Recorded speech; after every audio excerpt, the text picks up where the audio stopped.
Naam, Bwana Yesu asifiwe wapendwa katika Bwana. Siku ya leo ni siku nyingine nzuri tena ambapo tumepata kibali mbele za Mungu kuja kujifunza maneno mazuri matakatifu kabisa ya Mungu. Na siku ya leo hii tutajifunza somo zuri ambalo linahusu kuhusu majira, nyakati, unyakuo. Amina. Na siku ya kuja ufalme wa Mungu. Amina. Wapendwa katika Bwana. Neno hili linaundwa na kichwa kikubwa ambacho kinasema wakati umekwisha. Wakati ni sasa. Saa ya wokovu ni leo. Mungu anakutaka leo. Hacha kufikiria hali kwamba nikipata hichi ndipo nimtumikie Mungu. Nikifanya hapa ndipo nimtumikie Mungu. Amina. Basi kwa majina yangu naitwa Brian Frankie, nikukaribisha katika channel yetu uweze kujifunza mambo haya mazuri. Na kama hujasubscribe, unaweza ukasubscribe ili kupata video hizi mara kwa mara pindi tunapo upload. Basi bila kupoteza wakati twende tukajifunze. Katika ile Mithali 27 ule mstari wa kwanza anasema na mtu asijisifu kwa ajili ya kesho, maana hujui atakaozaliwa na siku moja. Amina. Mtu asijisifu kwa ajili ya kesho. Mpendwa katika Bwana, watu wengi sana kwa sasa tunaona tunatafuta fedha, tunatafuta mali, tunatafuta watoto, tunatafuta nyumba, tunatafuta vitu vingi na tumemwacha Mungu. Tukijua kwamba tukipata haya mambo ndipo tutakwenda kumtumikia Mungu. Wengine wanadiriki hata kusema kwamba utamtumikiaje Mungu ukiwa hauna kitu. Mpendwa katika Bwana, jua kitu kimoja ambacho Mungu anakitaka. Mungu amekuita kama ulivyo. Mungu amekuita kama ulivyo katika maisha yako wewe. Mungu amekuita vivyo ulivyo. Kama una fedha, Mungu amekuita ukiwa na fedha. Kama ukiwa katika hali ya chini, Mungu amekuita katika hali ya chini. Mungu anataka kunyanyua katika hali yako ambayo ulionayo. Amina. Anasema katika Warumi 2 mstari ule wa 4 kwamba je, waudharau wingi wa wema wake na ustahimilivu wake, usijue kwamba wema wa Mungu akuvuta ukapate kutubu. Wingi wa wema wa Mungu ni mwingi sana. Mungu anakurehemu kwa vitu vingi, anakutia wema kwa mambo mengi, anakuamsha salama, anakulisha, anakuvisha, anakufanyia mambo mengi, amekupatia haya mambo. Ule wote ni wema wa Mungu mpendwa. Usisubiri ishara namna gani kwamba kuna utajiri, limit ya utajiri kwamba nipate fedha kiasi hiki ndipo nimwende Mungu. Hapana mpendwa. Mungu anakutaka kama ulivyo. Mungu alikuja kwa ajili yako kwa sababu wewe ulivyo hivyo. Ndivyo anakutaka hivyo. Usianze kusema mimi niwe perfect namna gani au niwe imara namna gani, niwe na namna gani. Roho kumbuka uikuzi wewe. Mungu ndiye anayekukuza. Wewe Mungu ndiye anayeamsha roho yako. Anasema imani yenu ijapokuwa kama ndogo kama chembe ya haradali, anasema mkipanda hiyo imani itakuwa kubwa. Anasema itakuwa kubwa na hata ndege wa angani na nyuni watakuja wataweka viota, kwamba watu wa nje watakuja kupona kupitia wewe kwa sababu umemwamini Mungu kwa siku ya leo. Kubali mpendo katika Bwana. Siku ya leo saa ya wokovu ni sasa. Saa ya wokovu ni sasa. Jua kabisa kwamba wakati umekwisha na wakati umekwisha kabisa na Mungu anashuka. Akishuka mpendo katika Bwana, je, atakukuta katika hali gani? Atakukuta katika hali gani? Kumbuka kabisa kwamba kipindi cha Nuhu, kipindi cha Rutu, Sodoma na Gomora kule, watu walikuwa wakinywa na kunywa, wanaoa na kuoana, wakijenga nyumba, wakifanya mambo mengine, wakifanya biashara, wakifanya shughuli. Ukaja ule uharibifu.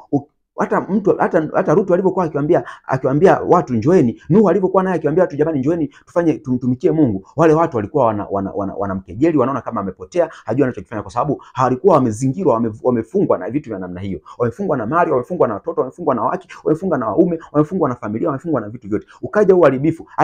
Aliyekuja kupona ni yule mtu ambaye alikuwa katika nuru. Aliyekuwa katika nuru pekee ndio aliyepona. Amen.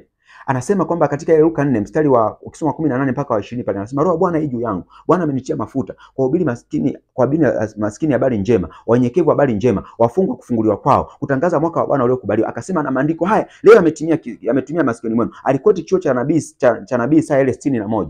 Amen. Akasema maandiko haya yametimia leo. Unabii huo umetimia, ni siku ya leo mpendwa katika Bwana. Hakuna siku nyingine. Ni siku ya leo Mungu anakutaka. Amen. Ni siku ya leo Mungu anakutaka. Unyakuo utakapofika, jua unyakuo ni safari. Amina.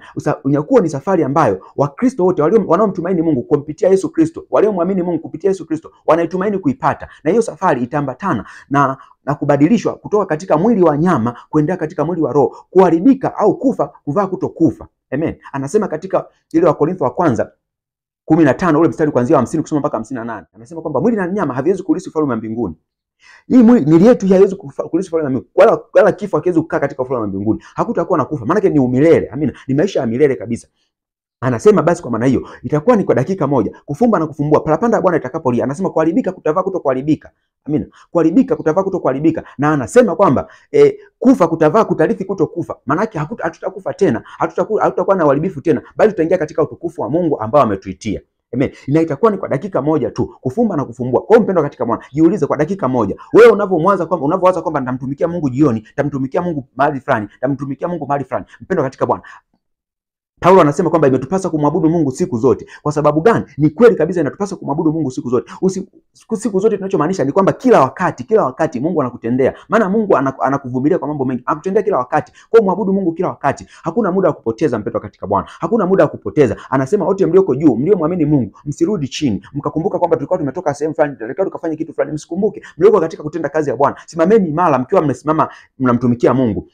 Hiyo ni Luka 17 ukianza mstari wa 20 pale ukisoma kwenda mpaka chini 30 kule anazungumza hilo jambo. Lakini pia ukienda 18 pale mstari wa 8 anasema kwamba mwana wa Adamu je, atakapokuja ataikuta hiyo imani katika utulivu huo wa kumfuata Mungu kila wakati, wa kumwendea kila Mungu kila wakati Mungu ni wa kwako. Usiweze kusema usimweke Mungu wako awe Mungu wa mahali, usimweke Mungu wako awe Mungu wa kanisani, usiweke Mungu wako awe Mungu wa makusaniko, usiweke Mungu wako awe Mungu wa mahubiri, usiweke Mungu wako awe Mungu wa nyimbo, usiweke Mungu wako awe Mungu wa walimu, usiweke Mungu wako awe Mungu wa uinjilisti, kwamba kwenye injilisti ndipo unamtafuta Mungu. Hapana, mpendwa katika Bwana. Simama imara katika Bwana. Mtumikie Mungu siku zote, mchana usiku. Anasema heri yule ambaye sheria, anasema ana heri yule ambaye sheria yake inampendeza, anaitafakari sheria yake usiku na mchana. Maana kila wakati anamtafakari Mungu. Kila wakati anamtafakari Mungu.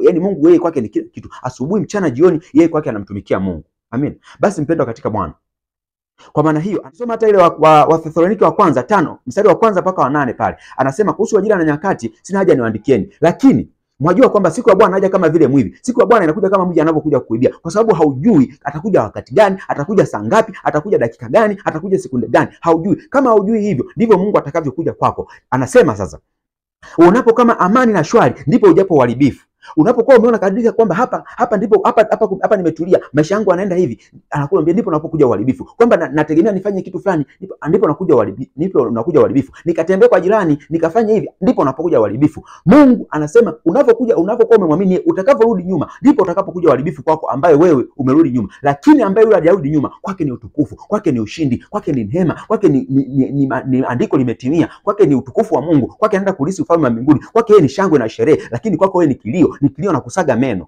Amen. Ni kilio na kusaga meno. Kwa nini?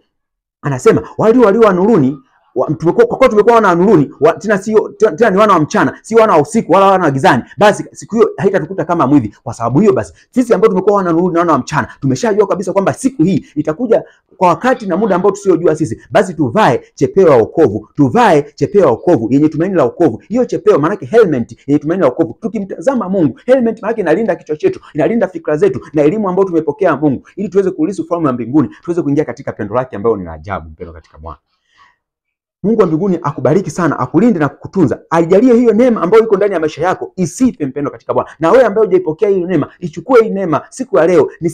Wakati ni sasa, mpendo. Hakuna wakati mwingine ambao unakufaa. Ni wakati ni sasa. Mungu anakutaka kama ulivyo. Mungu anakutaka kama ulivyo. Amekuita, anasema kwamba walio wagonjwa wanamhitaji daktari, walio wazima hawamhitaji daktari. Maana yake hao ni wazima. Mungu Kristo anasema kwamba hakuja kwa ajili ya watakatifu, hakuja kwa ajili ya wazima, alikuja kwa ajili ya wagonjwa, ambao sisi, mimi na wewe mpendwa, tulikuwa waasherati, tulikuwa wazinzi, tulikuwa na tamaa mbaya, tulikuwa na mawazo mabaya, tulikuwa wauaji, tulikuwa watu wenye husuda, tulikuwa wasengenyaji, tulikuwa wafiraji, tulikuwa wasagaji, tulikuwa na roho hizo ambazo Mungu akaja kwa ajili yetu sisi, ili aweze kututakasa na kutuosha kama tulivyo hivyo. Amen. Basi mpendwa katika Bwana, natumaini video hii ilikuwa baraka kwako. Mungu wa mbinguni akubariki sana, nikutakia siku njema. Shalom, shalom.